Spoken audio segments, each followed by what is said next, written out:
मरकुस की किताब उसका 6 अध्याय।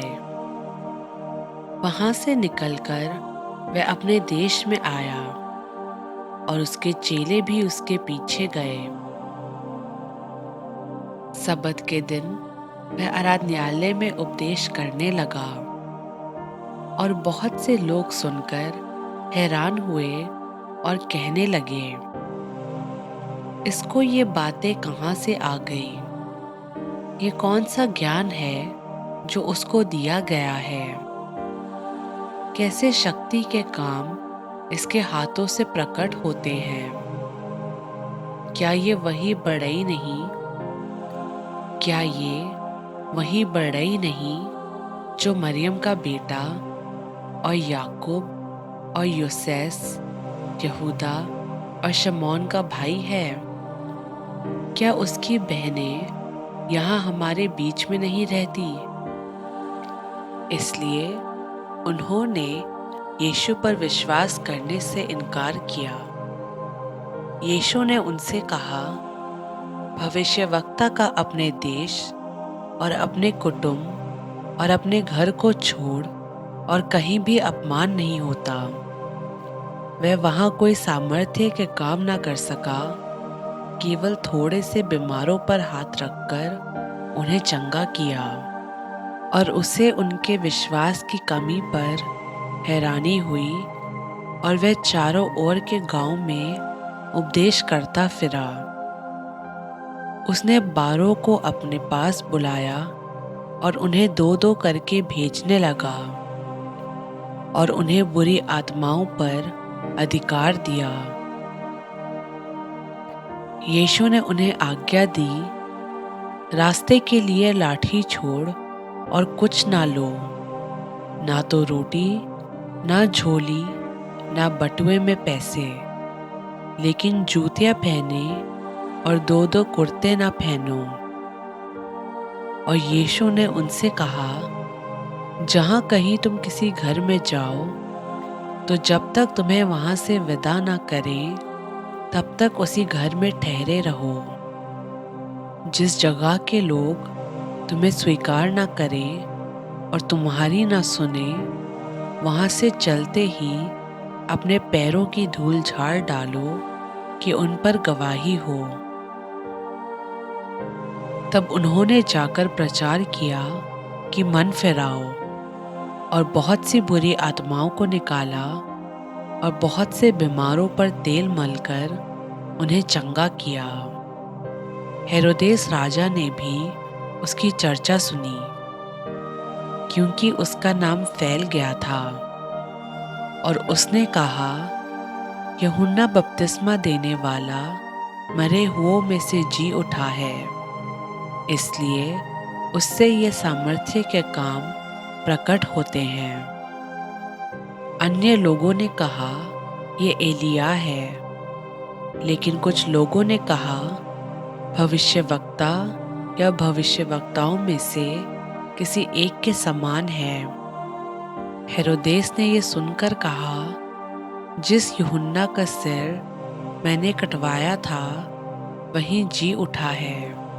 हेरोदेस ने अपने भाई फिलिपुस की पत्नी हेरोदियास की वजह से, जिससे उसने शादी कर लिया था, लोगों को भेजकर यूहन्ना को पकड़वाकर जेल में डाल दिया था, क्योंकि यूहन्ना ने हेरोदेस से कहा था, अपने भाई की पत्नी को रखना तुझे सही नहीं। इसलिए हेरोदियास उससे दुश्मनी रखती थी और ये चाहती थी कि उसे मरवा डाले, लेकिन ऐसा न हो सका, क्योंकि हेरोदेस यूहन्ना को धर्मी और पवित्र आदमी जानकर उससे डरता था और उसे बचाए रखता था और उसकी बातें सुनकर बहुत घबराता था, पर खुशी से सुनता था। ठीक मौका आया जब हेरोदेस ने अपने जन्मदिन में अपने प्रधानों और सेनापतियों और गलील के बड़े लोगों के लिए खाना किया, तो हेरोदियास की बेटी पास आई और नाचकर हेरोदेस को और उसके साथ बैठने वालों को खुश किया। तब राजा ने लड़की से कहा, तू जो चाहे मुझसे मांग, मैं तुझे दूंगा। और उससे कसम खाई, मैं अपने आधे राज्य तक जो कुछ तू मुझसे मांगेगी मैं तुझे दूंगा। उसने बाहर जाकर अपनी माता से पूछा, मैं क्या मांगूं? उसकी माँ ने उसे जवाब दिया, यूहन्ना बपतिस्मा देने वाले का सर। वह तुरंत राजा के पास आई और उससे विनती की, मैं चाहती हूँ कि तू अभी यूहन्ना बपतिस्मा देने वाले का सर एक थाल में मुझे मंगवा दे। तब राजा बहुत उदास हुआ, लेकिन अपनी कसम की वजह से और साथ बैठने वालों की वजह से उसे टालना ना चाहा। अतः राजा ने तुरंत एक सिपाही को आज्ञा देकर भेजा कि उसका सर काट लाए।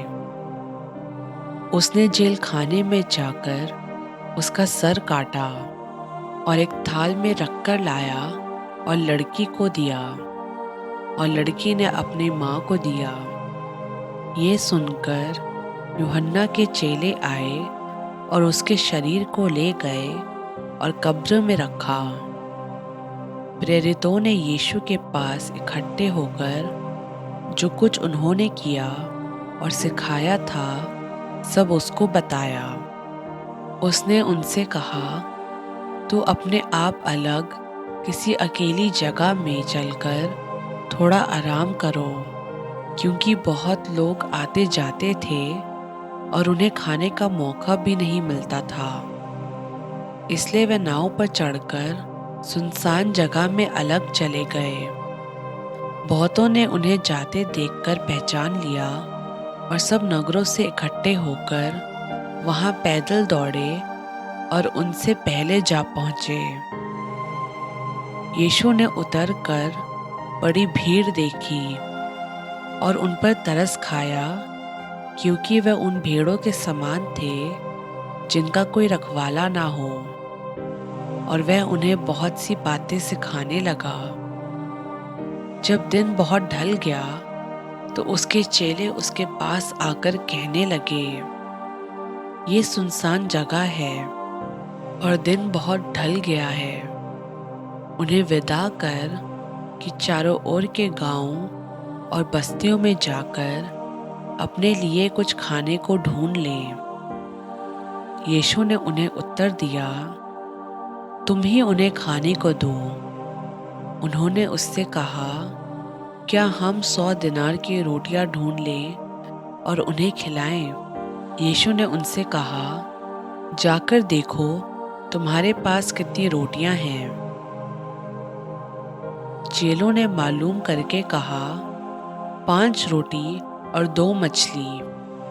तब यीशु ने उन्हें आज्ञा दी कि सबको हरी घास पर पांति पांति से बिठा दो। वे 100 और 50 करके पांति पांति बैठ गए। उसने उन 5 रोटियों को और 2 मछलियों को लिया और स्वर्ग की ओर देखकर धन्यवाद किया और रोटियां तोड़ तोड़ कर चेलों को देता गया कि वे लोगों को परोसे, और वे 2 मछलियां भी उन सब में बांट दी। सब खाकर संतुष्ट हो गए और उन्होंने टुकड़ों से 12 टोकरियां भर कर उठाई, और कुछ मछलियों से भी। जिन्होंने रोटियां खाई वह 5,000 आदमी थे। तब उसने तुरंत अपने चेलों को नाव पर चढ़ने के लिए मजबूर किया कि वह उससे पहले उस पार बैतसैदा को चले जाएं, जब तक कि वह लोगों को विदा करे।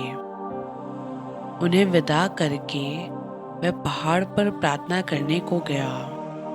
जब शाम हुई तो नाव झील के बीच में थी और वह अकेला जमीन पर था। जब उसने देखा कि वह घबरा गए क्योंकि हवा उनके खिलाफ थी, तो रात के चौथे पहर के पास वह झील पर चलते हुए उनके पास आया और उनसे आगे निकल जाना चाहता था, लेकिन उन्होंने उसे झील पर चलते देखकर समझा कि भूत है और चिल्ला उठे, क्योंकि सब उसे देखकर घबरा गए थे। पर यीशु ने उनसे तुरंत बातें की और कहा, ढाढ़स बांधो, मैं हूँ, डरो मत। तब वह उनके पास नाव पर आया और हवा थम गई और वह बहुत ही हैरानी करने लगे। वह उन रोटियों के बारे में ना समझे थे, क्योंकि उनके मन कठोर हो गए थे। वह पार उतरकर गनेसरत में पहुंचे और नाव घाट पर लगाई। जब वह नाव पर से उतरे तो लोग तुरंत उसको पहचान कर आसपास के सारे देश में दौड़े और बीमारों को खाटों पर डालकर जहाँ जहाँ समाचार पाया कि वह है, वहाँ वहाँ लिए फिरे। और जहाँ कहीं यीशु गांव, नगरों या बस्तियों में जाता था, लोग बीमारों को बाजारों में रखकर उससे विनती करते थे कि वह उन्हें अपने कपड़ों के आंचल ही को छू लेने दे। और जितने उसे छूते थे सब चंगे हो जाते थे।